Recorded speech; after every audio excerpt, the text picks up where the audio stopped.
امریکی کانگریس کا ایک وفد جو ہے وہ آج کل اسلام آباد میں موجود ہے، اور آج یہ جو وفد ہے یہ کرتارپور صاحب گیا۔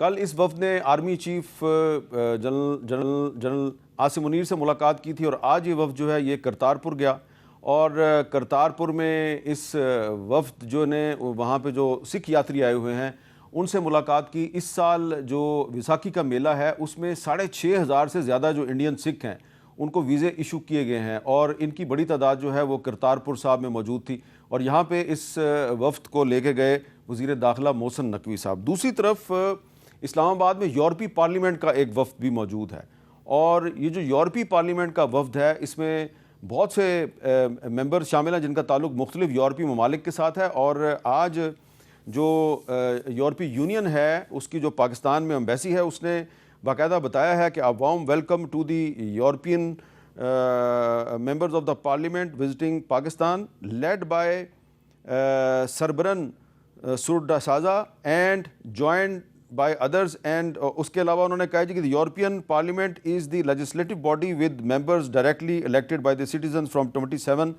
member states۔ اس وقت بھی جب میں یہ بات کر رہا ہوں تو ان کی ایک میٹنگ چل رہی ہے اسلام آباد میں جس میں کہ وہ ہیومن رائٹس کی سچویشن اور جو جی ایس پی پلس سٹیٹس ہے اس کے بارے میں بھی بات کریں، کیونکہ اس کا بھی ابھی فیصلہ ہونا ہے۔ تو بلال اظہر کیانی صاحب، امریکہ کا وفد بھی آیا ہوا ہے، یورپی پارلیمنٹ کا وفد بھی آیا ہوا ہے، تو اور ساتھ ہی ساتھ اسلام آباد میں ایک اوورسیز پاکستانیز کا کنونشن بھی ہو رہا ہے۔ تو آپ کے خیال میں کیا یہ جو اس وقت پاکستان میں سیاسی صورتحال ہے اس پہ کوئی آپ کی حکومت کی طرف سے کوئی تسلی بخش بات ان کے سامنے کی جا سکتی ہے؟ جی، میرا تو یہ اطلاع کے مطابق ای یو کے ڈیلیگیشن سے تو میری ملاقات نہیں، بٹ اسپیکر صاحب کی میرے خیال سے ہوئی ہے جی، اور ہمارے اور بھی کچھ شاید لا منسٹر صاحب کی بھی ہوئی ہے۔ تو میرے خیال سے بڑے خوشگوار ماحول میں وزٹ ہوا ہے، اور یقیناً جس طرح ڈیلیگیشنز کا وزٹ ہوتے ہیں، ممبرز آف یورپین پارلیمنٹ ہیں تو انہوں نے آ کے جی ایس پی کے حوالے سے بھی دیگر اور امور پہ بھی بات چیت ہوئی ہے، اور بڑے پلیزنٹ ماحول میں اور کنسٹرکٹیو طریقے سے بات چیت ہوئی ہے۔ تو آپ جانتے ہیں یہ تو ایک وزٹس ہمارے ریگولر فیچر ہوتے ہیں، ممبرز آف یورپین پارلیمنٹ آتے رہتے ہیں اور ہم ان کو ویلکم کرتے ہیں، اور وہاں پہ نہ صرف ان چیزوں کا جائزہ لینے کا موقع ہوتا ہے بلکہ فیوچر میں جو بھی پوٹینشیل کولیبوریشن یا بہتری آ سکتی ہے ای یو اور پاکستان کے تعلقات میں اس پہ بھی بات چیت ہوتی ہے۔ اسی طرح جو امریکن وفد ہے یہ مجھے بھی کل ملنے کا موقع ملا جی، یہ 3 کانگریس مین ہیں، اور ان میں سے 2 جو ہیں وہ چیئر اور کو چیئر ہیں پاکستان کوکس کے ان کانگریس۔ تو دے ور ویری انٹرسٹڈ، اور دے ور بلکہ اپریشیٹیو آف دا فیکٹ کہ جو ہماری معاشی سمت ہے اور اس میں اس حوالے سے ان کی کافی جو کم از کم میری گفتگو اس پہ بات چیت ہوئی، اور وہ بالکل جو مجھے ایک چیز خوشائن لگی کہ کل انہوں نے اس بات کا بھی ذکر کیا کہ پاکستان باقی میں یہ ایک جو آج دہشت گردی کے خلاف جنگ لڑ رہا ہے اس میں جتنی بھی اس کی جو بھی سپورٹ مل سکتی ہے اس کو ملنی چاہیے۔ تو ایک ہماری معاشی سمت پر بھی، اور ہم جو دہشت گردی کے خلاف جو جنگ لڑ رہے ہیں اور جو قربانیاں دے چکے ہیں، ان دونوں کے حوالے سے خوشگوار گفتگو ہوئی ہے۔ تو دیکھیے جی، اوور آل اور اوورسیز آپ نے جو آج ہماری کانفرنس ہوئی یہ ہمارا اثاثہ ہے جی، اوورسیز پاکستانیز ان سب کو انکریج کرنے کے لیے ان کو یہاں پر لایا گیا، ان کے خیالات سننے کے لیے۔ پھر ہمارے کچھ ایمبیسڈر سے انہوں نے بات کی، اور آج ہی کے دن مسکرا رہے ہیں، اور آج ہی کے دن جی ہم نے آج ہی کے دن اتفاقاً جس دن یہ اوورسیز پاکستانیز کانفرنس ہو رہی ہے تو آج ہی ہم نے ریمیٹنسز کا ریکارڈ بریک کیا ہے۔ تو یہ ایک اچھا الحمدللہ ایک اتفاق ہے، مگر بات یہی ہے کہ ہم جتنا زیادہ اپنے اوورسیز پاکستانیز کو ویلیو کر سکتے ہیں، فیسیلیٹیٹ کر سکتے ہیں، ان کے بہت سارے جائز مطالبات ہیں، ایشوز ہیں جو ابھی بھی ایڈریس ہونے باقی ہیں، تو اس حوالے سے یہ کانفرنس کی گئی to encourage them to understand their issues and to help them.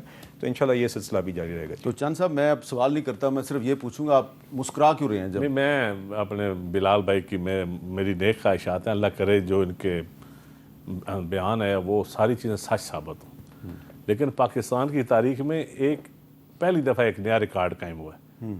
انشاءاللہ ہماری بمپر کراپس ہوں گی گندم کی، اور پہلی دفعہ کوئی گاہک ہی نہیں ہے، کوئی خریدار ہی نہیں ہے مارکیٹ میں گندم کا۔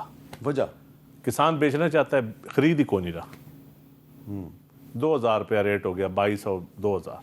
یہ پاکستان کی تاریخ میں یہ پہلی دفعہ ہوا، اور اب اگلی دفعہ خدا نہ تو آپ یہ کہہ رہے ہیں کہ ریمیٹنسز کا جتنا مرضی ریکارڈ قائم ہو جائے، اگر فارمر کاشتکار اگر خوش نہیں ہے تو کچھ نہیں ہوگا۔ 87% گندم آپ کا ڈالر ہے، گندم ہی آپ کا بیک بون ہے، گندم ہی آپ کے پاس سونا ہے۔ گندم ایک ایسی فصل ہے کہ کسان ہماری جو بیٹھتی ہے نا اشرافیہ جو پالیسی میکر، ان کو یہ دوسری فصلوں کے ساتھ کمپیریزن کرتے ہیں، وہ جی سبزیاں بڑی سستی ہوگی، گنے کی فصل بڑی بمپر کا.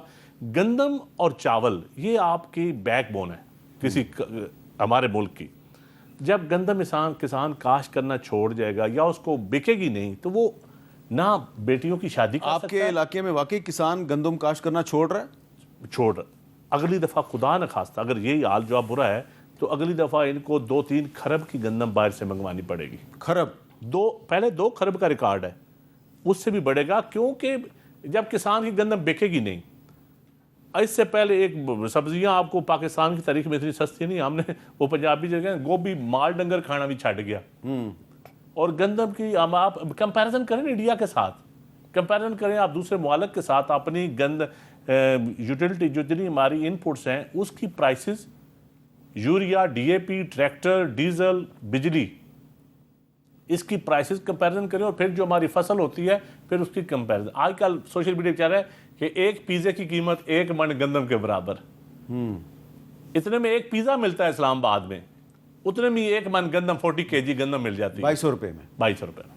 اچھا عباس بپی صاحب، یہ تو جو ندیم افضل چند صاحب ہیں ان کا تعلق تو سینٹرل پنجاب سے ہے، تو آپ کا تعلق ساؤتھ پنجاب سے ہے. کیا وہاں پہ بھی یہی صورتحال ہے کہ کسان جو ہے وہ اب اگلے سیزن میں گندم کاشت نہیں کرے گا؟ میر صاحب میں سچویشن کو تھوڑا اس سے آگے لے جاتا ہوں. اس دفعہ جو کچھ پنجاب حکومت نے پنجاب کے کاشتکار کے ساتھ کیا ہے، شاید اگلے 10 سال لگیں گے اس کاشتکار کو اٹھنے میں. پاکستان میں اس سال جو گندم کی کاشت ہوئی ہے سر، اس کی جو فصل ایکسپیکٹڈ ہے وہ ہے 2,70,00,000 ٹن. پچھلے سال تھی 3,10,00,000 ٹن. 40 لاکھ ٹن گندم کم کاشت ہوئی ہے اس دفعہ جو نکلے گی. لیکن ان کو پرواہ نہیں، کیونکہ 20 لاکھ ٹن آلریڈی پچھلے 2.5 سال سے پنجاب گورنمنٹ لے کے بیٹھی ہوئی ہے. اور یوکرین سے جو اس وقت پیسے دولت اپروو کر کے منگوائی گئی تھی 10 لاکھ ٹن وہ بھی بچی ہوئی ہے. سو شارٹ فال تو نہیں ہونے لگا. ایشو یہ کہ گورنمنٹ آف پنجاب نے گندم آپ کی لینے سے انکار کر دیا. جو سرکاری ریٹ تھا 4,000 وہ ختم ہو چکا ہے. اور حقیقت یہ کہ جو چند صاحب نے کہا یہ زیادہ ہے. اس وقت کسان کو 2,000 روپیہ من گندم جو ہے نا وہ اس وقت فیلڈ میں اس کو مل رہی ہے. اور اگر آپ خرچے کی کیلکولیشن کر لینا تو 1,36,000 روپیہ پر ایکڑ اس وقت ذمہ دار کا خرچہ ہے. اور وہ اس وقت 84,000 روپے سے زیادہ ریکوری نہیں کر پا رہا. یہ ساری میں 45 من گندم کی بات کر رہا ہوں کہ اگر وہ 45 من بھی گندم بیچ لینا توڑی سمیت تو اس کو 90,000 روپے سے زیادہ انکم نہیں ہونے گی. فی ایکڑ 40,000 روپے ایکڑ ایک کسان کا نقصان ہو چکا ہے. آپ لاکھوں ایکڑ سمجھ جائیں. اس وقت پنجاب میں کم از کم 4 کروڑ لوگ ایسے ہیں جو بل واسطہ ڈائریکٹلی ذمہ دار اس کسان اس سے اٹیچ ہے، جو زراعت سے اٹیچ ہے. آپ نے ان کی بیک بون توڑ دی ہے. اور یہ حقیقت ہے، آپ تو ان کی بیٹیوں کی شادی نہ وہ علاج کرا سکیں گے، نہ وہ شادی کر سکیں گے، نہ وہ کھا پی سکیں گے.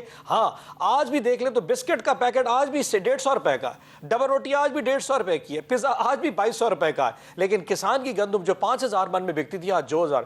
اور یہ چیز آپ لکھ لیجئے میر صاحب، میں نے آپ کو آج سے 1.5 مہینہ پہلے، اس وقت شاید طلال چودھری صاحب تھے ٹاک شو میں نے اس وقت بھی آپ کو کہا تھا پاکستان میں اب یہ ہوگا کسان آئندہ کے بعد گندم کاشت نہیں کرے گا.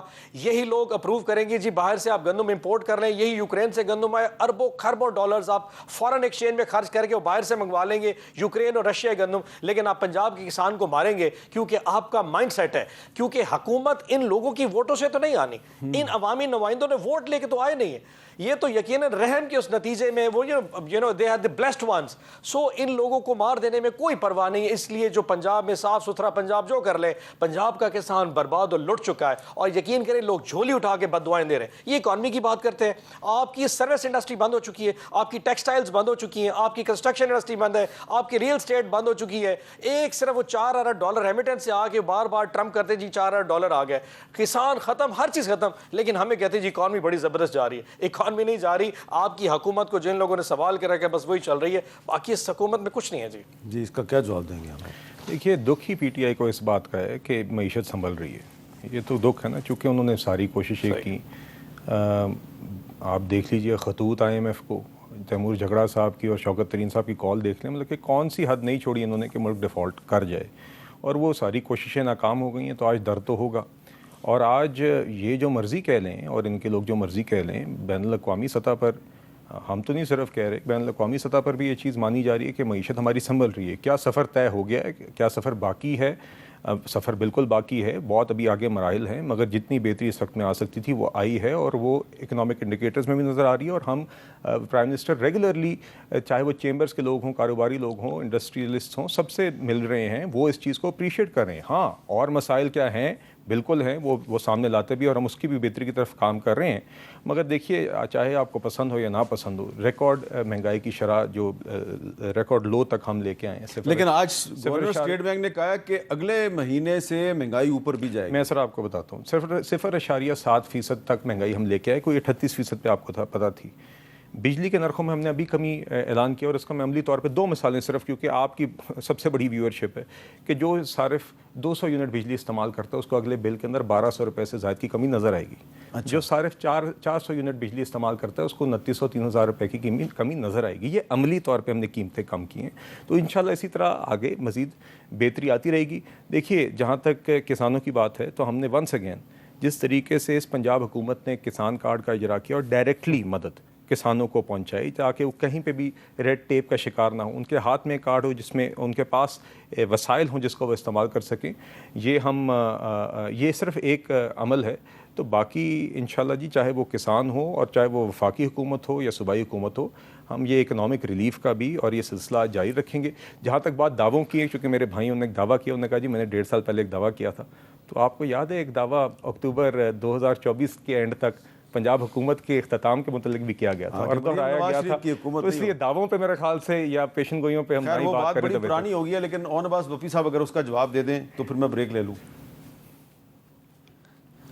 سر وہ میری بات جو ہے نا کسی نے بہت زیادہ سیریس لے لی، انہوں نے کہا جی اس اکتوبر فارغ، نیکسٹ اکتوبر میں ان کو فارغ کریں گے. یہ اپنی وجہ سے نہیں بیٹھے. سر ایک دفعہ چلا ضرور دیجیے گا.